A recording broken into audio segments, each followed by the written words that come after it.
할렐루야. 아멘. 지금 우리는 이스라엘의 그 역사 중에서 이제 남북이 나뉘어서 있는 그 남유다와 북이스라엘로 나뉘어서 존재하고 있었던 이제 분열 국가 시대로 우리가 함께 넘어가고 있습니다. 그래서 이 성경을 읽어보면요, 이 열왕기 상하, 역대 상하처럼 이제 굉장히 어려운 데가 없습니다. 복잡할 데가 없어요. 그런데 그 역사를 이렇게 따라가면서 보면은 그때 하나님께서 우리를 얼마나 잘 인도하고 계시는지 우리가 잘 알 수가 있습니다. 그래서 요 좀 복잡하고 또 하나님의 우리가 좀 이해하기, 이제 왜냐하면 여러 인물들이 등장하고 또 왕들도 겹치고 또 선지자들도 많이 등장하고 하는 남유다와 북이스라엘의 그 역사 속에서 우리 함께 하나님의 그 놀라운 은혜 가운데 들어가면 좋을 것 같아요.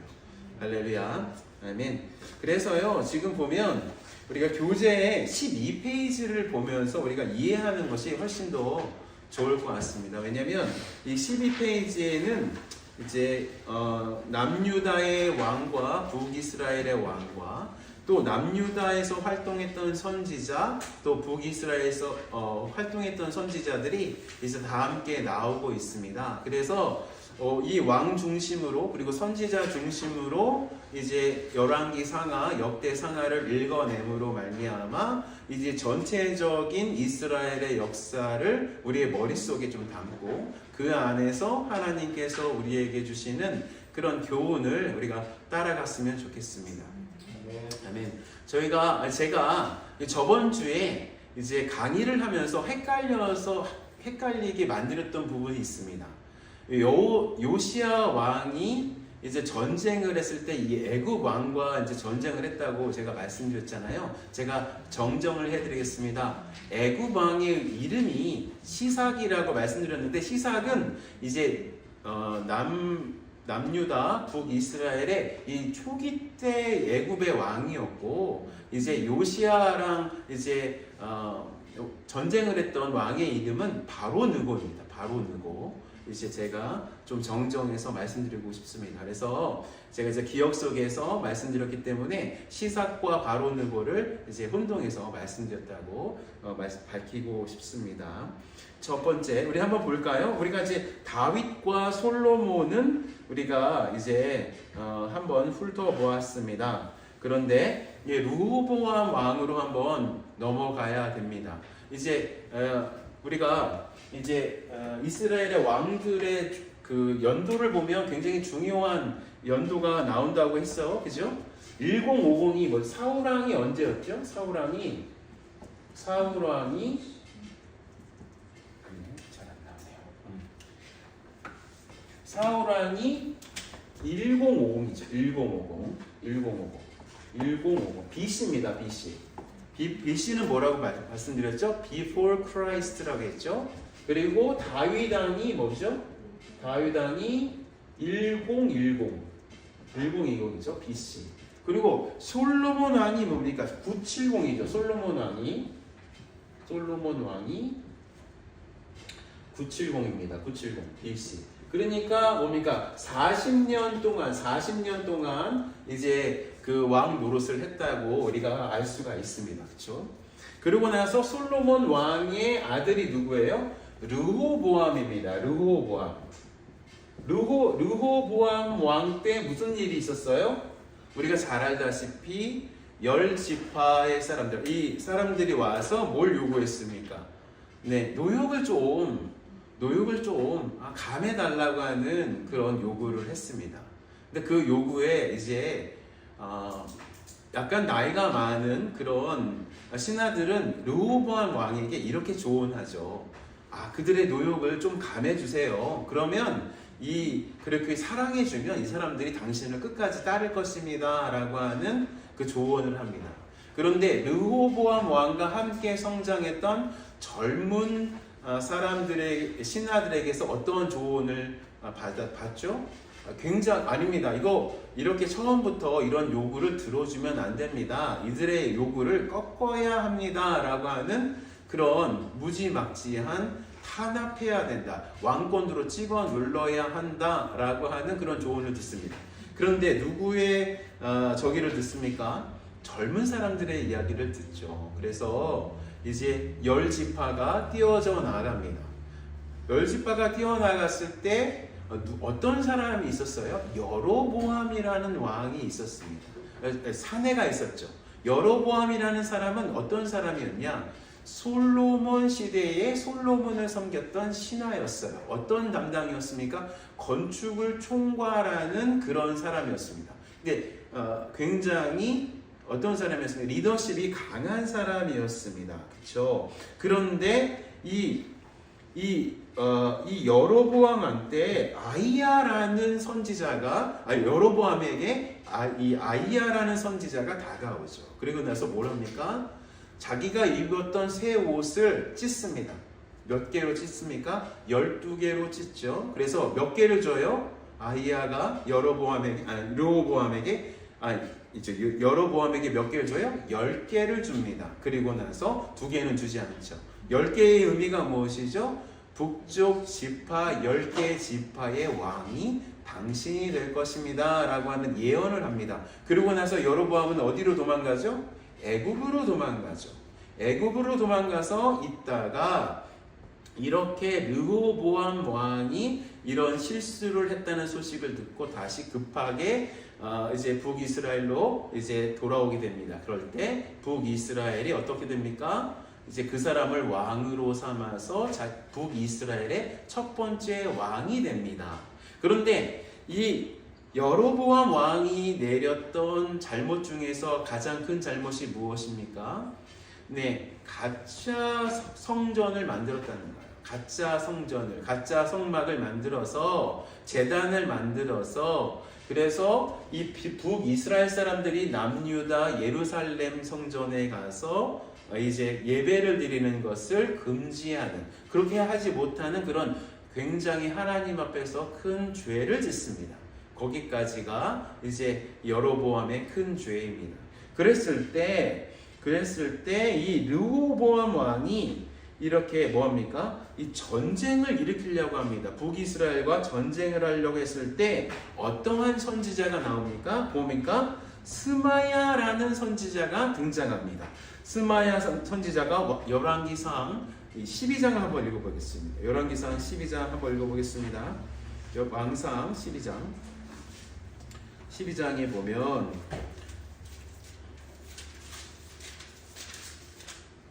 12장에 보면 이렇게 됩니다. 12장이 그런 내용이 쭉 나오는데 12장 21절 한번 읽어주세요. 1절부터 쭉 읽어주세요. 21절이요? 네, 21절. 르호보암이 예루살렘에 이르러 유다 온 족속과 베냐민 지파를 모으니 택한 용사가 18만이라 이스라엘 족속과 싸워 나라를 회복하여 솔로몬의 아들 르호보암에게 돌리려 하더니 하나님의 말씀이 하나님 사람 스마야에게 임하여 가라사대 솔로몬의 아들 유다 온 르호보암과 유다와 베냐민 온 족속과 또 그 남은 백성에게 구하여 이르기를 여호와의 말씀이 너희는 올라가지 말라 너희 형제 이스라엘 자손과 싸우지 말고 각기 집으로 돌아가라 이 일이 되기로 말미암아 하는 것이라 하셨다라 하신지라 저희가 여호와의 말씀을 듣고 그 말씀을 쫓아 돌아갔더라. 자, 이 스마야라는 선지자 때문에 동족 상잔의 비극을 이제 맞게 된 거예요.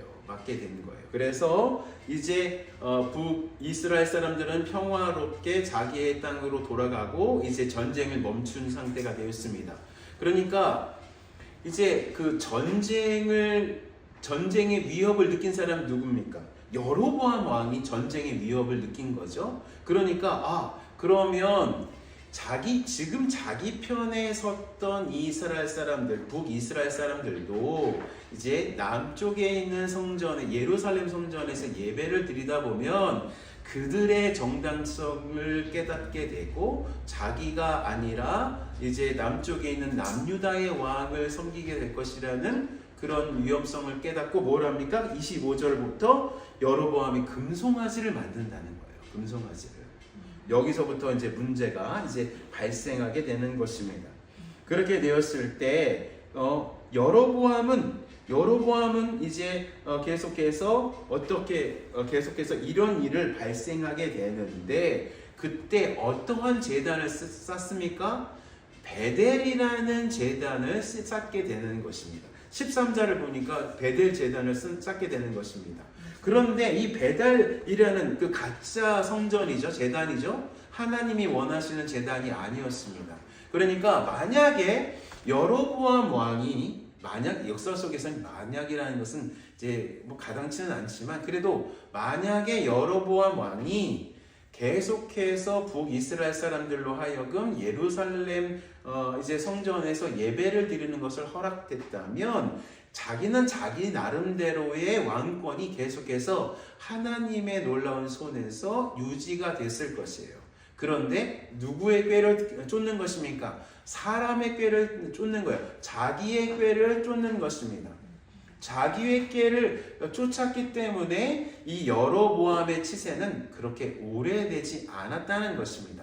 거기에 대해서 하나님께서 화가 나셔서 누굴 보냈어요? 네, 베델 제단을 규탄하는 하나님의 사람을 남유다로부터 보냈습니다. 이 선지자가 요 선지자가 뭐라고 말하고 있는지 한번 살펴보시겠습니다. 이 열왕기상 13장 한번 읽어주세요. 예, 1절부터 읽어주세요.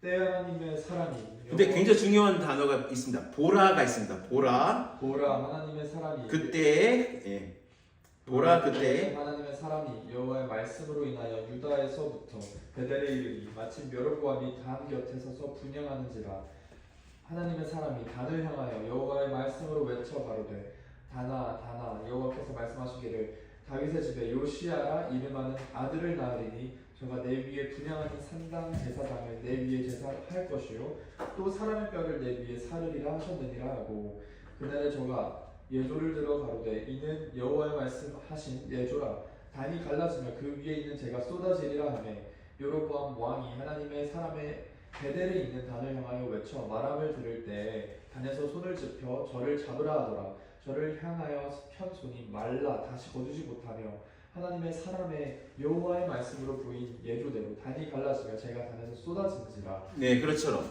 예, 이겁니다. 그렇죠. 이제 그 하나님의 사람이 베델에 있었던 이 가짜 가짜 제단에 대해서 이렇게 규탄하는 하나님의 말씀을 전하는 그런 광경이 이제 일어납니다. 그런데 참 재미난 것은 무엇이냐면 이때 다윗의 집에 2절을 보니까 다윗의 집에 요시야라 이름하는 아들을 낳으리니 그가 내 위에 분향하는 산당 제사장을 내 위에서 제물로 바칠 것이요 또 사람의 뼈를 내 위에서 사르리라 하셨느니라 라고 이제 예언을 했어요. 그러니까 성경에서요 이제 후대에 어떤 사람에 대해서 이름이 정확하게 등장하고 그렇게 정확하게 등장한 사람이 또한 그런 일을 실제로 한 일이 이렇게 밝혀지는 것은요 별로 없어요. 그러니까 이제 구약의 예언이라는 것은 그 일들은 굉장히 정확하게 들어맞는 것이지만 정확하게 이름을 이렇게 밝혀서 이렇게 드러난 그런 예언은 이 예언이 굉장히 예언밖에 없습니다. 실제로 우리 열왕기하 23장 볼까요? 열왕기하 23장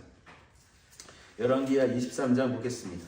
23장 15절 한번 읽겠습니다. 15절 한번 읽어주세요. 네. 또한 이스라엘에게 범죄하게 한 느바세 아들 여로보암이 베델에 세운 제단과 산당을 왕이 헐고 또 그 산당을 불사르고 빻아서 가루를 만들며 또 아세라 목상을 불살랐더라. 계속 읽어주세요. 요시야가 몸을 돌이켜 산에 있는 무덤들을 보고 보내어 그 무덤에서 해골을 가져다가 제단 위에서 불살라 그 제단을 더럽게 하니라. 이 일을 하나님의 사람이 전하였더니 그 전한 여호와의 말씀대로 되었더라. 그렇죠. 지금 열왕기상 13장에서 예언한 요시야라는 이름의 왕이 정말로 열왕기하 23장에 등장해서 열왕기상 23장에서 예언한 그대로 이루었다는 거예요. 이루었다. 이런 구절은요, 참 찾기가 어렵습니다. 제가 생각할 때는 유일한 구절이에요. 그러니까 이름을 굉장히 구체적으로 이제 드러내고, 그러니까 예수님에 대한 예언은 예수님의 다른 이름으로 이제 예언이 됐죠.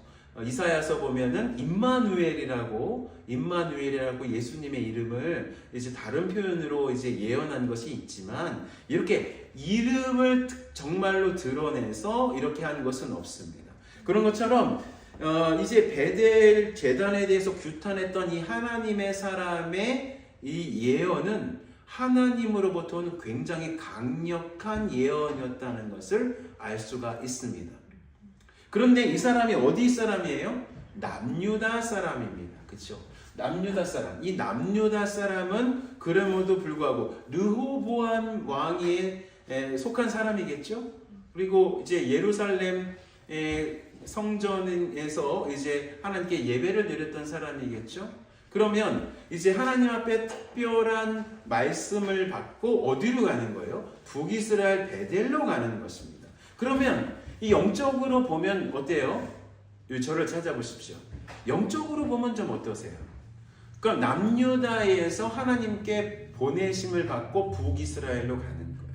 그럼 북이스라엘 땅은 어떤 것입니까? 영적인 전쟁을 하러 들어가는 사람입니다. 이 북이스라엘 사람들이 있는 이때는, 그렇죠? 그리고 나서 영적인 전쟁을 굉장히 잘 수행합니다. 그리고 어떤 일이 있었어요? 이 여로보암이 이렇게 저 사람을 잡아라 하고 나서 손을 이제 뻗었는데 어떤 일이 났어요? 손이 말랐잖아요. 그러니까 영적인 전쟁이 굉장히 잘 수행했습니다. 그런데 여기서 이상한 일이 발생합니다. 어떤 일이 발생? 그 모든 일을 하고 나서 11절을 읽어보니까 이 열왕기상 13장 11절을 읽어보니까 한 늙은 선지자가 그곳에 살고 있었다는 거예요. 우리 11절 한번 읽어주세요. 베델에 한 늙은 선지자가 살더니 그의 아들들이 와서 이날에 하나님의 사람이 베델에서 행한 모든 일을 그에게 말하고 또 그가 왕에게 드린 말씀도 그들이 그들의 아버지에게 말한지라. 예, 지금 무슨 내용인지 아시겠습니까? 지금 이 늙은 선지자가 이 하나님의 사람, 남유다에서 왔던 이 하나님의 사람을 속이는 부분이 등장합니다. 우리가 이 성경 읽어보셨으니까 다 기억이 나셨을 것이에요. 어떤 일이 일어났습니까? 이 남유다 사람은 어떠한 하나님으로부터 명령을 받았어요? 그 어떤 음식도 먹지 말고 그렇게 전쟁을 수행하고 머물지 말고 즉시 남유다로 넘어오라는 하나님의 명령을 받았어요. 그런데 이 늙은 선지자가 어떤 일을 했습니까? 이 늙은 선지자가 어떻게 했어요? 속인 거죠. 그렇죠? 어떻게 합니까? 내가 하나님의 음성을 다시 들었는데 그런 거 이제 다 취소됐고 너는 나와 함께 음식을 먹고 또 이제 잠자리도 편안히 하고 막 이렇게 속인 거예요. 그죠? 여기 보니까 이제 18절을 한번 읽어주세요. 18절 그 속이는 내용이 17절 18절 한번 읽어주세요. 이는 여호와의 말씀이 내게 이르시기를 내가 거기서 떡도 먹지 말고 물도 마시지 말며 또 내가 오던 길로 되돌아가지도 말라 하셨음이로다. 그가 그 사람에게 이르되 나도 그대와 같은 선지자라.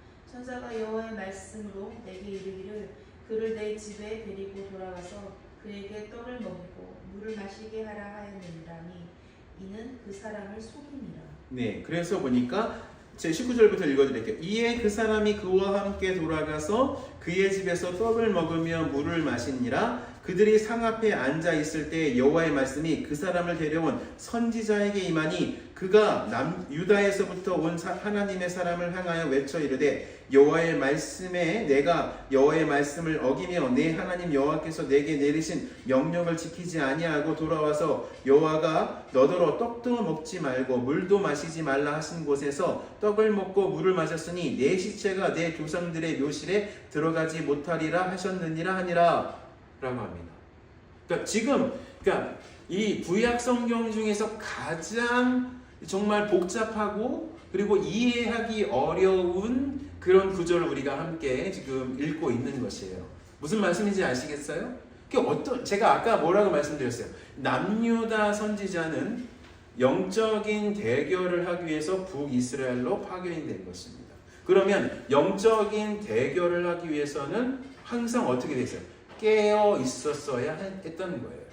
깨어 있었어야 했다는 것입니다. 그리고 나서 그 영적인 전쟁을 잘 수행했어요. 하나님의 말씀도 잘 전달했어요. 그리고 하나님의 놀라운 능력도 임했어요. 그런데 어떻게 된 겁니까? 이 하나님의 사람이 영적인 가드가 내려온 거예요. 영적인 가드가 내려온 거예요. 그래서 영적인 가드가 내려왔기 때문에 어떤 일이 일어난 거예요? 이 늙은 선지자를 통해서, 그러니까 굉장히 미묘해요. 이걸 어떻게 바로 해석을 해야 될지, 정말로 이 늙은 선지자는 사악한 마음으로 한 거예요.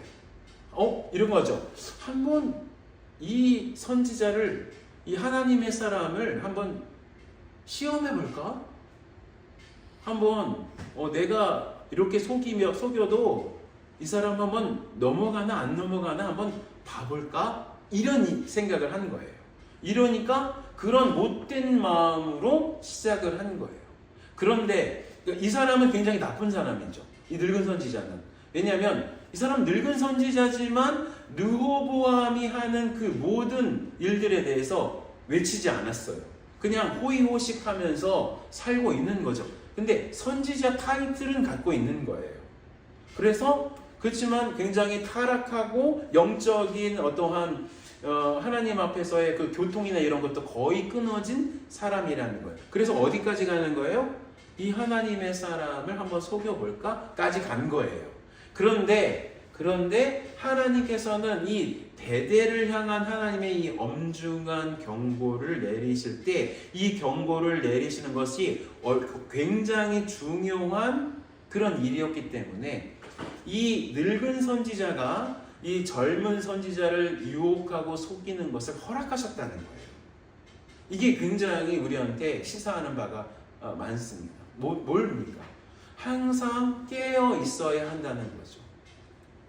특별히 자신에게 특별한 기름 부으심, 특별한 어떠한 하나님의 어떤 소명을 맡겨 주셨을 때 그것을 끝까지 우리가 이루기 위해서 어떻게 해야 된다는 것입니까?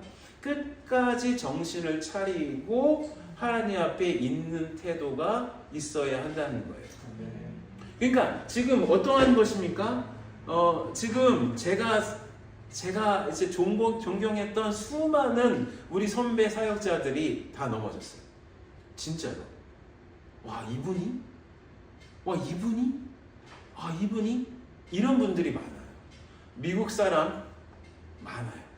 한국 분 많아요.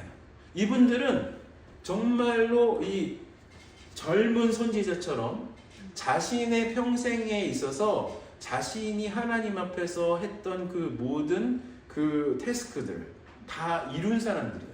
엄청난 영향력을 끼친 사람들입니다. 그분들이 책을 쓰면 전 세계가 그 책을 읽고 은혜를 받았고 하나님이 말씀하시는 그 방향으로 자신의 삶을 옮겨갔던 사람들이 많이 있습니다. 그런데 어떻게 해요? 삶의 마지막 그 태스크에서 내려올 때 뭐가 있느냐? 영적 전쟁이 있다는 거예요. 시험이 있다는 거예요. 이 시험을 통과한 사람은 하나님 앞에서 자기의 인생의 하얀 곡선 속에서도 쓰임을 받는 거예요. 그런데 이 태스크를 통과하지 못한 사람은 어떻게 되는 것입니까? 이렇게 속임을 받을 때가 있다는 거예요. 제가 일일이 호명하고 싶지 않습니다. 제가 너무나도 사랑했던 그런 선배 사역자들이어서 제가 호명하고 싶지 않아요. 근데 우리가 다 알고 있습니다. 그러니까 이런 겁니다. 그런데 그 속임은 굉장히 교묘해요. 굉장히 교묘합니다. 이 사람이 뭐라고 얘기합니까? 그가 그 사람에게 이르 18절 나도 그대와 같은 선지자라 천사가 여호와의 말씀으로 내게 이르기를 그를 내 집으로 데리고 돌아가서 그에게 떡을 먹이고 물을 마시게 하라 하였느니라 하니 이는 그 사람을 속임이라 하는 거죠.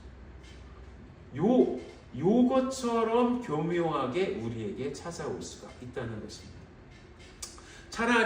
차라리 하나님 앞에 크게 쓰임 받지 않는 분들은, 근데 사실 크게 쓰임 받다, 작게 쓰임 받다, 그런 차이는 없어요. 우리가 다 삶을 살면 하나님 앞에서 그 상태에서 그 나름대로의 하나님 앞에서 사용을 받는 것이에요. 그렇지 않습니까? 우리가 지금 다양한 세대가 이렇게 앉아 있어요. 청년도 앉아 있고 막 다 앉아 있지 않습니까? 근데 이 청년들은 이 하나님이 두신 이 소명을 이루기 위해서 한 발 두 발 이렇게 훈련을 받고 가는 거죠. 저는 이제 중년이니까, 중년 초입이니까 이 중년에서 하나님의 쓰임 받는 것을 하고 있는 것입니다. 근데 이제 정점에서 조금씩 내려오신 분도 있고 그렇죠. 나이별로 보면. 그런데 어떨 때 가장 중요하다? 내려올 때가 중요하다. 쌓는 건 쉬운데 잘 내려오는 건 어렵다. 그걸 우리가 이 선지자의 하나님의 선지자의 이 이야기 속에서 우리가 얻어야 한다는 것이에요. 그리고 어떨 때는 하나님께서는 그냥 우리 삶 속에서 악을 허용하실 때가 있어요. 이게 너무 억울하지 않습니까? 젊은 선지자 입장에서 억울하잖아요. 근데 깨어 있었어요. 하나님께서 그냥 악이 이렇게 우리의 삶 속에서 유혹한다는 것을 우리 그냥 허용하실 때가 있어요. 그런데 어떨 때 많이 허용하시냐? 정점에서 내려올 때 허용하신다는 거예요. 그래서 그 나중에는 이 사람이 같이 그 선지자의 이제 시신을 수습하고 자기와 자기의 묘실과 함께 거기서 들어가 죽고, 그거는 의미가 없어요. 거기 별로 해석할 필요가 없어요. 해석할 필요 없는데 이 부분을 해석해야 됩니다. 자, 그래서 여로보암 때 어떤 일이 있었냐? 어떤 선지자가 있었냐? 남유다에서 왔던 이 선지자가 있었다는 것입니다. 또한 이 여로보암 때 누가 있었다고요? 아이야 선지자가 자기한테 이제 왕이 될 거라고 이제 예언을 했던 선지자입니다. 그러니까 잘 보세요. 열왕기 상하, 역대 상하는 왕들의 책이 아니라 뭡니까? 왕과 뭐죠? 선지자의 책인 거예요. 왕과 선지자의 책인 거예요. 보세요. 지금 남유다와 북이스라엘의 이 초기 때의 선지자는 몇 명이에요? 선지자는 1명, 2명, 3명, 4명, 5명. 여기에 5명, 6명, 7, 8, 9, 10, 11명. 그 왕들과 거의 비슷한 숫자로 이제 선지자들이 등장하고 있습니다. 이게 뭐예요? 이스라엘 북이스라엘 남유다의 이 역사책인 이 열왕기상하, 역대상하는 왕들 중심으로 쓰여져 있지만 그와 함께 선지자들이 등장해서 하나님의 말씀을 선포하는 것으로 이 모든 이 역사를 이끌고 있다는 것을 우리가 배울 수가 있다는 거예요. 예, 아시겠죠? 네, 넘어가도록 하겠습니다. 자, 그렇습니다. 그럴 때 이 스마야 선지자는 이제 전쟁을 방지한 선지자다 써 놓으시면 됩니다. 그리고 여로보암 때 이제 나타나 있지는 않지만 여로보암 때는 하나님의 사람, 남유다의 하나님의 사람은 베델 제단을 이제 경고한 요시야 왕이 이제 그 베델 제단을 허물 것이다라는 것을 이제 경고한 왕이 되겠습니다. 자, 르호보암이 이제 그렇게 죽고 나서 누가 이제 왕이 됩니까? 아비야라는 사람이 왕이 됩니다. 아비야는 열왕기상 15장을 보면 아비야가 등장합니다. 자, 15장 한번 읽어주세요. 15장 1절 한번 읽어주십시오. 느밧의 아들 여로보암 왕 18째 해에 아비암이 유다 왕이 되고 예루살렘에서 3년 동안 다스리니라. 그의 어머니의 이름은 마아가요 아비살롬의 딸이더라. 아비암이 그의 아버지가 이미 행한 모든 죄를 행하고 그의 마음이 그의 조상 다윗의 마음과 같지 아니하여 그의 하나님 여호와 앞에 온전하지 못하였으나 그의 하나님 여호와께서 다윗을 위하여 예루살렘에서 그에게 등불을 주시되 그의 아들을 세워 뒤를 잇게 하사 예루살렘을 견고하게 하셨으니. 예, 여기 있습니다. 자, 열왕기 상 15장에서는 이제 르호보암의 아들 아비암에 대해서 그냥 굉장히 짧게 서술을 합니다. 그리고 악한 왕이라고 이제 얘기합니다. 그렇죠? 왜 그랬을까요? 그냥 온전히 하나님을 쫓지 않았기 때문에 이렇게 잘못된 왕이라고 짧게 서술하고 넘어갑니다. 그래서 우리가 이제 신학적으로 보세요, 저를 보세요. 신학적으로 보면은 이제 이 열왕기 상, 열왕기 하를 뭐라고 얘기하냐면은 신명기 사관에 의해서 쓰여진 책이라고 얘기해요. 자, 여기다 쓰면 좋죠. 신명기 사관. 신명기의 특징이 뭐예요? 선을 행하면 어떻게 해요? 복을 받고 악을 행하면 뭐를 받습니까? 벌을 받습니다. 그런데 이 열왕기 사관은 신명기 사관으로 쓰였어요. 그래서 이제 이 왕들이 하나님의 중심으로 이제 행동한 것을 굉장히 열심히 쳐다보는 것이 열왕기 상하입니다. 그래서 하나님의 말씀대로 살지 않았으면 악한 왕이에요. 아무리 좋은 일을 했더라도 이 열왕기 상하에서 보면 그 부분은 하나님께서 되게 짧게 그리고 악하다라고 이렇게 편집하고 이게 넘어갑니다. 그런데 같은 내용을 같은 왕을 이제 취급하고 있는 역대하는요, 이 신명기 사관으로 쓴 책이 아닙니다. 역대 상하는 어디서 쓰였을까요? 바벨론에서 쓰였어요. 바벨론에서 어떻게 쓰였어요? 다 북이스라엘 멸망했어요. 그리고 남유다 다 멸망했어요. 북이스라엘 사람들이 언제 이제 멸망했어요? 722 BC 722년에 멸망했습니다. 여기 보면 이제 722의 북이스라엘 멸망이라고 이제 12페이지 보면은 오른쪽 밑에 있습니다. 그렇죠? 722에 멸망했어요. 그리고 나서 586에 남유다가 이제 멸망했어요. 그러고 나서 어디로 갔습니까? 바벨론으로 포로로 갔습니다. 근데 이 포로로 갔을 때 어떤 책을 썼느냐? 역대 상하를 썼다는 거예요. 그러면 포로된 입장에서 포로기로 된 입장에서 여호와 하나님에 대한 신앙을 자신의 후손들이 잊으면 될까요? 안 될까요? 안 되죠. 그러면 여호와 하나님에 대한 이 정체성을 부여하기 위해서 어떻게 할까요? 역대 상하를 읽어보면 북이스라엘 왕들은 잘 나오지 않습니다. 잘 나오지 않아요. 누구 중심으로 쓰였을까요? 다윗의 왕조 중심으로 역대 상하는 쓰여져 있습니다. 그리고 나서 어떤 중심으로 쓰여졌을까요? 업적 중심으로 쓰여져 있습니다. 업적 중심으로 쓰여졌습니다. 왜 업적 중심으로 쓰여졌을까요? 이스라엘 사람들로 하여금 자기의 정체성을 계속해서 유지하기 위해서 우리의 선조들은 이런 일을 했다라는 것을 이제 알려주기 위해서 역대상하를 쓴 것입니다. 그래서 열왕기 상하와 역대상하의 논점은 조금 다릅니다. 열왕기 상하는 과거 중심적입니다. 당신들이 이렇게 일을 했기 때문에 이렇게 잘못을 했기 때문에 이렇게 핍박을 받습니다 라는 입장에서 열왕기 상하는 쓰여져 있습니다. 그런데 역대 상하는요 앞에 비전 중심입니다. 우리들이 하나님께서 이렇게 도우셨기 때문에 우리의 삶 속에서 하나님은 이렇게 도우실 것이다, 이렇게 당신의 영광을 드러내실 것이다 라고 하는 것이 역대 상하입니다. 그 차이가 이렇게 다르다는 것을 우리가 알아야 합니다. 그래서 이 아비야라는 사람에 대해서 똑같이 기술한 역대하 13장을 읽어보면 이렇게 됩니다. 역대하 13장. 역대하 13장을 읽어봅시다. 역대하 13장. 역대하 13장을 읽어보면 어떤 일이 있었습니까?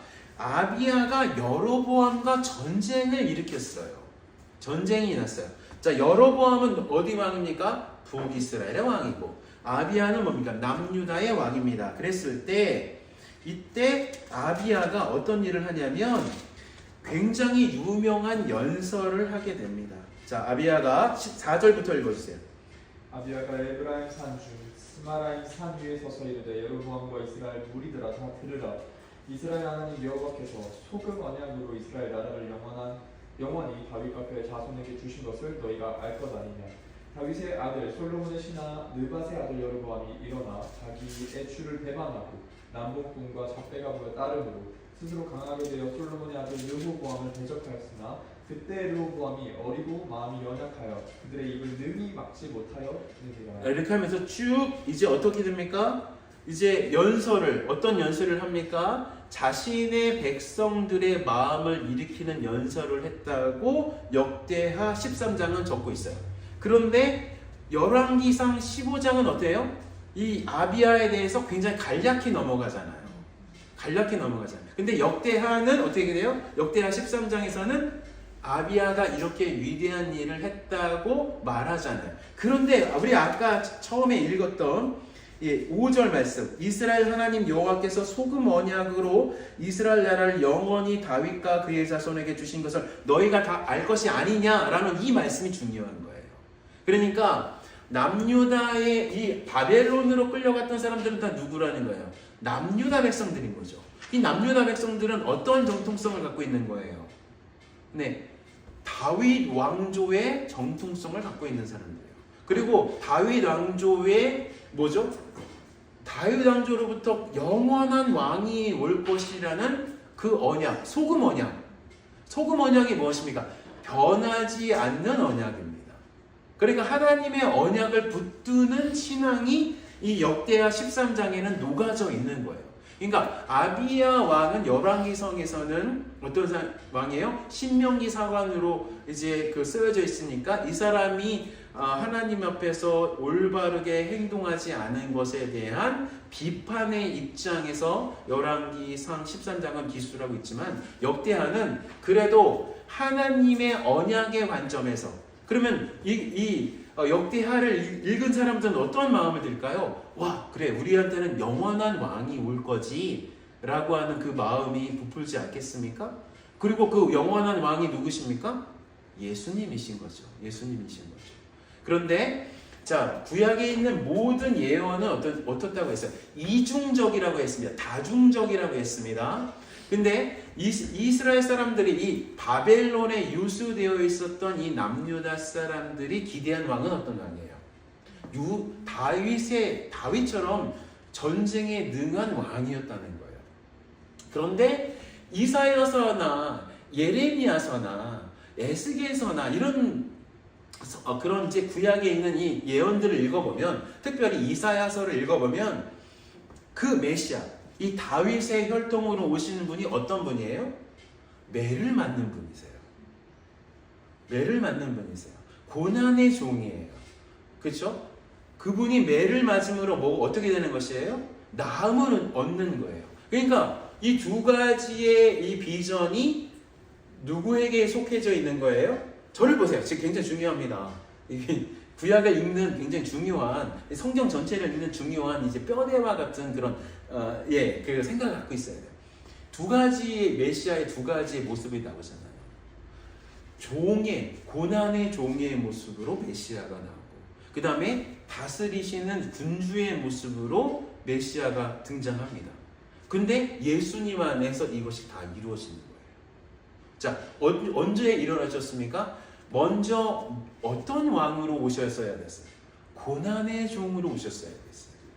그렇죠? 고난의 종으로 오셔서 우리의 그 모든 죄를 없이 하시는 그 사역을 먼저 하신 왕이십니다. 그런 다음에 고난의 종으로만 우리 예수님이 계실까요? 아니라는 거예요.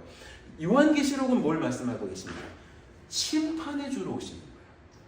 심판의 주. 그러니까 구약 성경에서 이렇게 뒤죽박죽되어져 있는 것처럼 보이는 우리 주 예수님의 이 생징이 결국 신약에서 이렇게 열매 맺고 있다는 것을 우리가 알아야 한다는 것입니다. 그러니까 이제 아까 이 아비야라는 왕에 대한 평가에 대해서도 이렇게 예수님에 대해서 이렇게 이런 관점을 가질 수가 있다는 것입니다. 있습니다. 무슨 말씀인지 아시겠죠? 네, 그러니까 자 열왕기상 15장 3절에서 마음이 온전하지 않아서 다윗 왕을 따르지 않는 다윗 왕의 그 계보를 따지 않는 이 아비야의 모든 죄는 누가 담당하는 거예요? 예수님이 담당하는 거예요. 그리고 이제 그 아비야가 했던 그 모든 업적, 그렇죠? 남유다 중심으로 우리가 이제 봐야 되잖아요. 남유다 중심으로. 여로보암이 이제 쳐들어온 거잖아요. 그랬을 때 영적 전쟁에서 승리하는 모습은 또 누구에게서 드러나는 거예요? 예수님에게서 드러나는 것입니다. 그러니까 열왕기상 15장이나 역대하 13장이나 다 누구에 대한 이야기인 거죠? 타입이라고 말씀드렸죠. 타입. 제가 모형이라고 말씀드렸잖아요.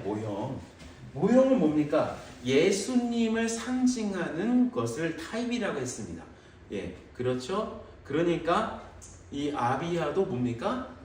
예수님을 드러내는, 그러니까 잘못된 예로서 드러내는. 하지만 그 잘못된 예 안에서도 이제 하나님의 그 놀라운 예수님에 대한 모양이 이렇게 드러나 있는 그런 예로서 우리에게 다가온다는 것입니다. 할렐루야. 아멘. 네. 그렇습니다. 자, 그러면 이 아비야는 이렇게 넘어가고요. 아비야 다음에 또 괜찮은 왕이 나옵니다. 그 사람의 이름이 뭡니까? 아사입니다. 자, 여기 따라오세요. 외우셔야 됩니다. 외우셔야 돼요. 자, 다윗이 있었어요. 다윗의 아들은 뭡니까? 솔로몬입니다. 솔로몬 다음에 누굽니까? 르호보암입니다. 르호보암 다음에 누굽니까? 아비야입니다. 아비야 다음에 누굽니까? 아사입니다. 이렇게 외우셔야 돼요. 이렇게 외우셔야 돼요. 자, 그러면 아사까지 보겠습니다. 아사는 열왕기상 15장을 보면은 이제 아사가 등장하죠.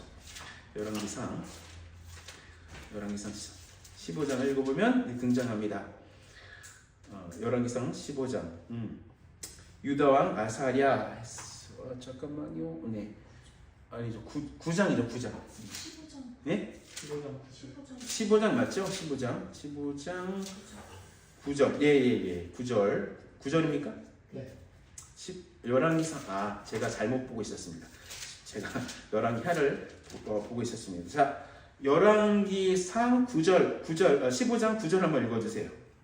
이스라엘의 여로보암 왕 제20년에 아사가 유다 왕이 되어 예루살렘에서 41년 동안 다스리니라. 그의 어머니의 이름은 마아가라 아비살롬의 딸이더라. 아사가 그의 조상 다윗같이 여호와 보시기에 정직하게 행하여 남색하는 자를 그 땅에서 쫓아내고 그의 조상들이 지은 모든 우상을 없애고 또 그의 어머니 마아가가 혐오스러운 아세라상을 만들었으므로 태호의 위를 폐하고 그 우상을 찍어 기돈 시냇가에 불살랐으나 다만 산당은 없애지 아니하니라. 그러나 아사의 마음이 일평생 여호와 앞에 온전하였으며 그가 그의 아버지가 성별한 것과 자기가 성별한 것을 여호와의 성전에 받들어 드렸으니 곧 은과 금과 그릇들이더라. 그렇습니다. 이제 아사 왕은 괜찮은 왕이에요. 그런데 아사 왕이 이제 활동을 할 때 이제 어떠한 선지자가 등장했습니까? 아사랴 선지자와 하나니 선지자가 등장했습니다. 우리 역대하 15장 한번 볼까요? 역대하 15장을 보겠습니다. 역대하 15장 한번 2절 한번 읽어주세요. 1절부터 읽어주세요. 하나님의 영이 오뎃의 아들 아사랴에게 임하심에 그가 나가서 아사를 맞아 이르되 아사와 및 유다와 베냐민의 무리들아 내 말을 들으라. 너희가 여호와와 함께하면 여호와께서 너희와 함께하실지라. 너희가 만일 그를 찾으면 그가 너희와 만나게 되시려니와 너희가 만일 그를 버리면 그도 너희를 버리시리라. 예, 그래서 쭉 해서 보면 이 오뎃의 아들 아사랴에게 성령께서 임하셔서 누구에게 영향을 미치는 거예요? 선한 왕 아사에게 이제 영향을 미치는 것입니다. 그러니까 아사 왕이 위대한 왕이 되기 위해서 누굴 보내신 거예요? 오뎃의 아들 아사랴를 보낸 거예요. 그런데 이렇게 참 좋은 일만 있었으면 좋겠는데 이 아사도 실수를 합니다. 역대하 16장 볼까요? 16장 9절 16장 9절 한번 읽어주세요. 여호와의 눈은 온 땅을 두루 감찰하사 전심으로 자기에게 아니 7절 한번 7절부터 읽어주세요. 그때에 선견자 하나니가 유다 왕 아사에게 나와서 그에게 이르되 왕이 아람 왕을 의지하고 왕의 하나님 여호와를 의지하지 아니하였으므로 아람 왕의 군대가 왕의 손에서 벗어났나이다. 구스 사람과 룹 사람이 지금 이게 뭐냐면 아사 왕 때 누가 찾아왔습니까? 이스라엘의 왕 바사가 쳐들어왔습니다. 이제 이 전반기를 어떤 그러니까 북이스라엘 왕 여호람까지가 이제 남북 경쟁 시대라는 거예요. 아니 엘라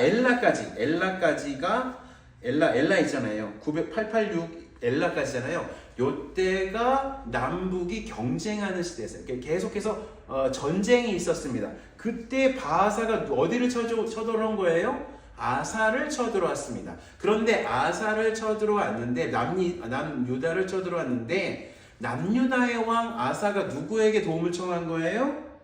네, 여기 16장에 보면은 다메섹에 사는 아람 왕 벤하닥에게 사람들을 보내서 그 사람들에게 이제 뭡니까? 도움을 청한 것입니다. 이것을 누가 책망하는 거예요? 선견자, 선지자 하나니가 책망을 하게 되는 거예요. 하나니. 그런데요, 이 하나니의 아들이 어떤 선지자냐면 하나니의 선지자가 누구냐면 예후라는 선지자입니다.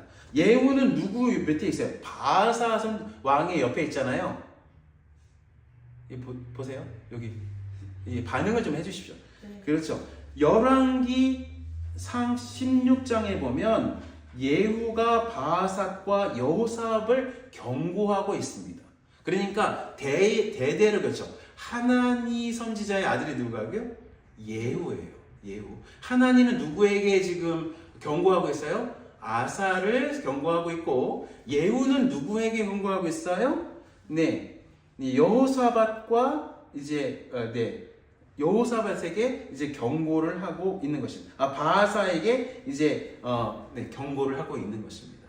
부자 사이에서 이렇게 선지자가 활동했다는 것을 우리가 알 수 있습니다. 그러니까 뭡니까?